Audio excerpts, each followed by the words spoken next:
Kabar bahagia datang dari pasangan pedangdut Nela Karisma dan Dori Harsa. Buah hati mereka telah lahir.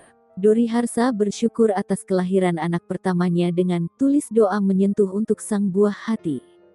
Kabar bahagia datang dari keluarga kecil pedangdut Nela Karisma. Pasalnya, istri dari Dori Harsa itu baru saja melahirkan anak pertamanya. Nela Karisma melahirkan pada hari Sabtu, tanggal 21 Agustus tahun 2021 dini hari tadi.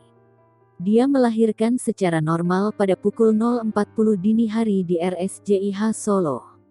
Sementara itu kabar bahagia tersebut dibagikan secara langsung oleh Nela di akun Instagramnya. Wanita asal Kediri itu mengunggah foto sang buah hati untuk pertama kalinya. Dengan hadirnya sang buah hati, keluarga kecil dari Nela Karisma dan Dori Harsa kini semakin berwarna. Nela pun tampak begitu bersyukur dengan lahirnya anak pertamanya ini. Tentu saja kabar persalinannya ini membuat warganet ikut bersukacita dan mengirimkan doa. Penyanyi 26 tahun itu tak hentinya mengucapkan rasa terima kasihnya kepada teman, keluarga dan juga para penggemar karena telah mendoakan dan memberikan dukungan kepadanya dan sang buah hati.